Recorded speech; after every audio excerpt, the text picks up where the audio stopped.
Hello everyone and welcome to Overwatch, and today we are talking about the Alita Battle Angel, a new manga anime live action adaptation from James Cameron and Robert Rodriguez. And I'm so excited to talk about this movie because I believe, in short answer, this is the best live action adaptation we have ever seen. It's not that the bar was set really high, no it wasn't. We had Dragon Ball Evolution, awful. We had Ghost in the Shell. Ghost in the Shell was decent, but it was not that good. Especially because they Americanized the story too much, while Alita Battle Angel is exactly faithful to the source material. And that's so important for anime fans, because you don't lose a lot of that heart the series are known for, and you can see that Alita Battle Angel was truly a passion project of James Cameron. But the critics on Rotten Tomatoes told me that the movie was bad, that the lines were bad, that the acting was bad, that the movie was full of holes, and that they sexualized the female character. Ha! The critics! I'm so glad you brought that up. Are you stupid, Totoro? The critics are assholes. They do not understand that they do not care about anime. You're talking about the same critics that gave The Last Shy glowing reviews. But they're the movie that is universally hated and considered one of the worst Star Wars movies, if not the worst Star Wars movies ever made. But the critics loved it.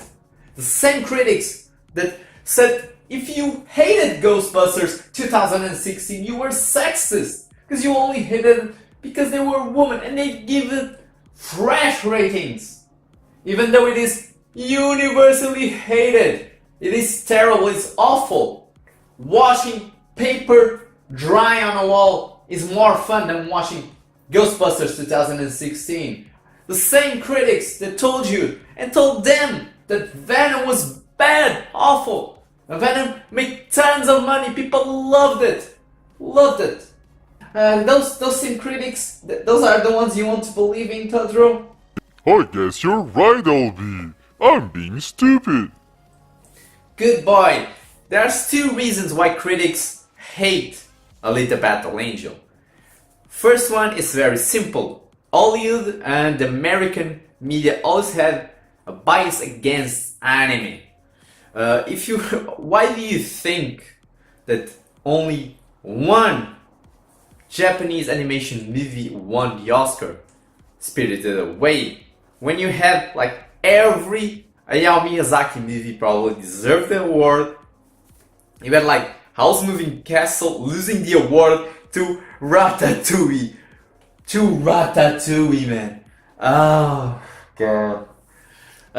Movies like Paprika, Perfect Blue, Tokyo Godfathers, Your Name, Akira, Ghost in the Shell, all of these movies should have won Oscars, or at least been nominated. And just the reason for them not to even be nominated truly shows how American media and Hollywood don't respect anime. So they don't respect anime, they don't understand the source material of Alita Battle Angel, and of course they don't understand the type of storytelling that anime does, and therefore they do not respect this movie.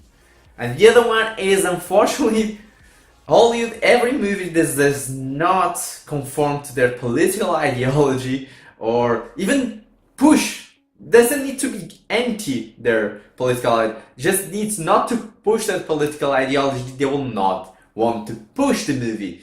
And they will try to trash it, especially when it's a James Cameron movie that is known to have real, great, amazing female characters, not those Mary Sue type of characters like Captain Marvel. So yeah, don't trust the critics, guys. Don't trust the critics and just watch the movie. You're getting off topic. Why is the movie so great, goddammit?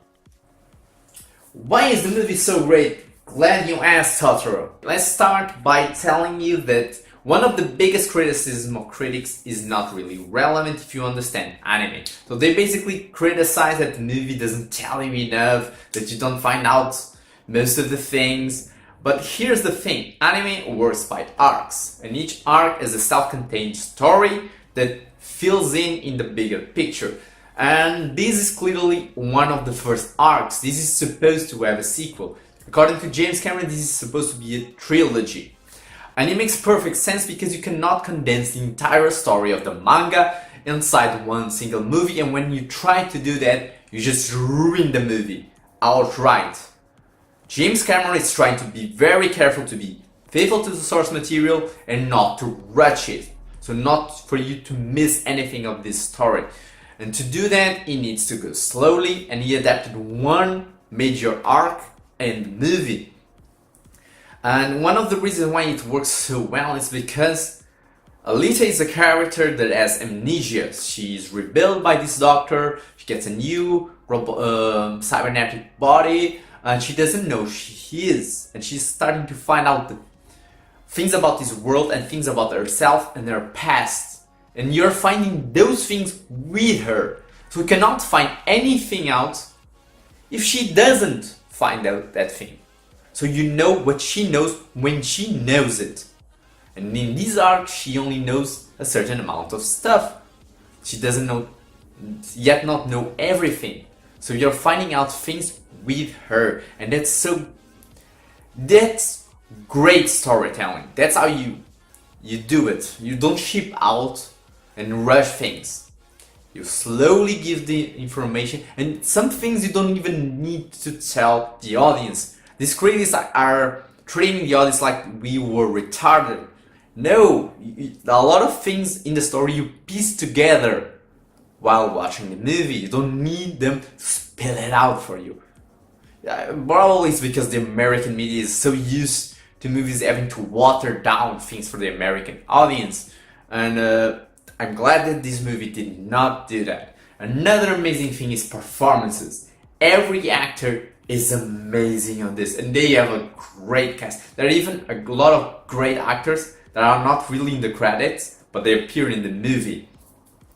I don't remember the name of most of the actors, but the girl that does Alita, she's amazing. You really believe them, especially because of the great CGI. This is CGI above Avatar level, so it's the evolution of what Avatar did, basically.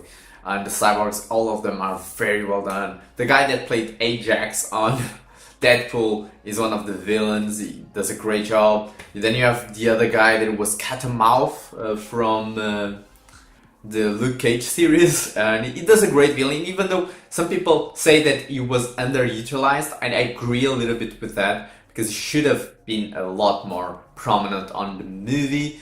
You had like the guy that did Rorschach from Watchmen, and he was playing like, I would say almost like the main villain, but he was not like the main physical villain, the main physical threat to Alita, a bit badass cyborg, and it was really menacing, and I couldn't almost recognize him because of all the CGI.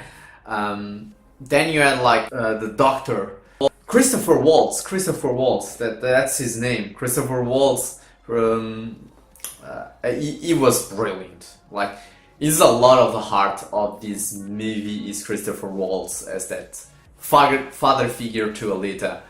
He did such a great performance.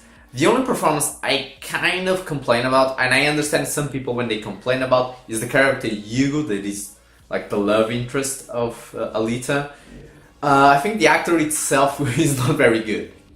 It's not that he's really bad, but because the other performance was so great that his performance feels a little bit flat compared to. But a lot of the things that people say about the love story on it, that some people say that it ruined the film for them. Not people, critics. It didn't. I mean, it is important. It is important to the character development of Alita. And this movie has a lot of character development, and it's really well done. Now, it can be a little bit cheesy. This is a, I don't know, 80s manga? I believe it is an 80s manga. If it is not, please correct me in the comment section below. And they try to be as faithful as possible. So can be a little bit cheesy at times, but I think it's a good type of cheesy. The action scenes are amazing. Are like some of the best action scenes I've seen in a long time. And the soundtrack really complements well everything in the movie. So what is the final rating for the movie? So rating time! Yes, I'm doing rating today, Totoro. I normally don't do ratings, but I'm going to start doing ratings for movies. But to have a comparison, because I don't rate most of my movie reviews, I'm going to quickly rate all of the superhero movies that are, I think, the best comparison with this movie. Maybe also Ghost in the Shell to have like an idea of where I stack up. So let's start by more or less order they came out of.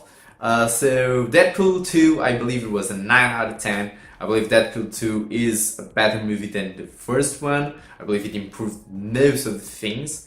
It's very similar in a lot of ways, and I would probably rate Deadpool 1 also 9 out of 10, so I don't think it's better enough to deserve a higher rating, but it is a better movie than the first one. Infinity War, I would put probably a 9.5 out of 10. I believe it is very close to perfection. The only major gripe I have with it is that no Adam Warlock, and I believe they should have introduced properly Adam Warlock before Infinity War, so they could have used the character, because character is so important for Infinity War storyline. I'm still pissed if it doesn't appear Adam Warlock in the endgame. If they try to replace Adam Warlock's role with Captain Marvel, I will be livid. So we got next Ghost in the Shell. Let's start about Ghost in the Shell. I'll probably give Ghost in the Shell like a 7 out of 10. It is a decent movie. It's a nice adaptation. They already were giving a lot of care to that adaptation too, but the problem with it is that it's too Americanized and they try to push too many storylines into a movie. Instead of being faithful to the original movie, they put things from the show and they changed a lot of things on their background that really didn't work well. No, the movie was decent enough. So 7 out of 10, 6.5 out of 10. I would give Ghost in the Shell. Black Panther, I would give 7 out of 10. It is a decent Marvel movie. It's extremely overrated, and it basically is not funny. The special effects were nothing special. The performances were okay. The story was not the best. Everybody loved Michael B. Jordan as the villain. I think the villain was boring and generic, extremely. And but it was pushed through the moon because of political reasons. It was okay. It was at the level of Thor 2. It was the level maybe of the first Captain America. No, not as good as the first Captain America. Maybe Iron Man 3. It was okay, but Oscar, really? No. Then we get Venom. I believe Venom is a 7.5 with 8 out of 10. It was definitely a better movie than Black Panther. Even though the villain was also very generic, but then we had, at least it was funny.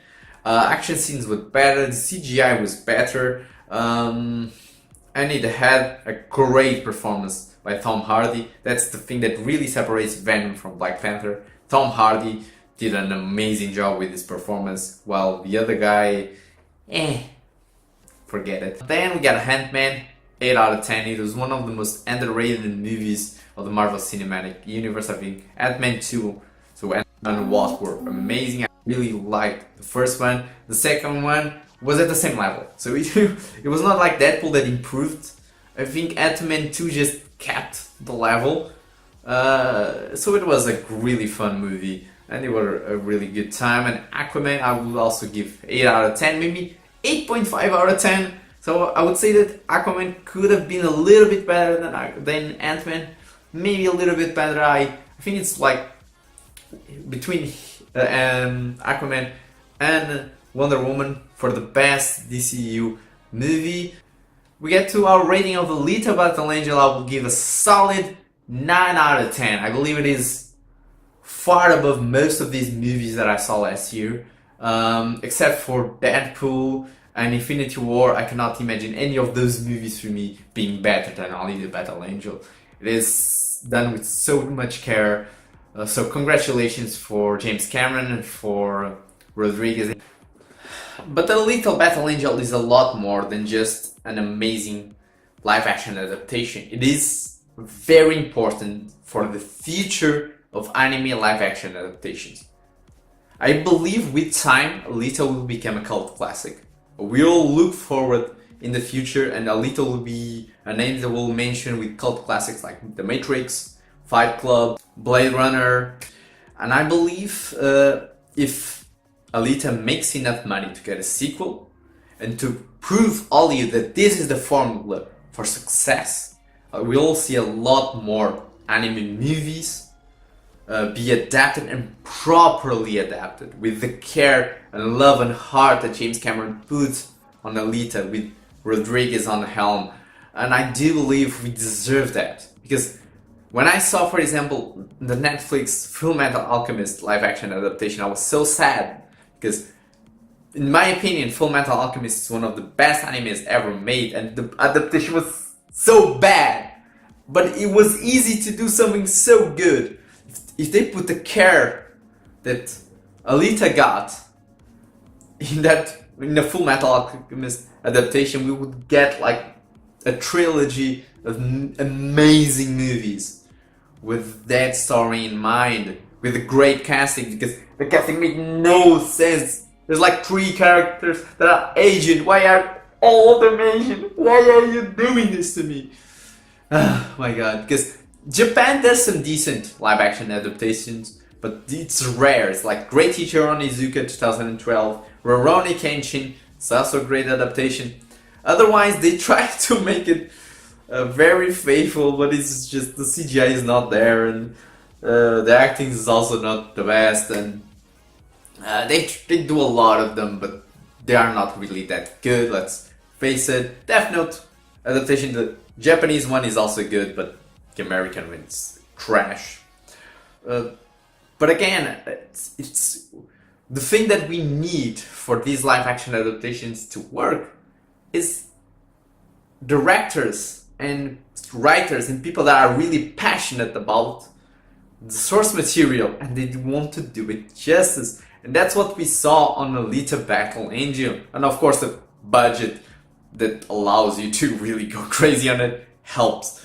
But congratulations to James Cameron, because he did an amazing job. Guys, go support this movie. Hi, thank you for reaching the end of the video. Don't forget to subscribe and hit that little bell icon to always know the next video is up. Bye!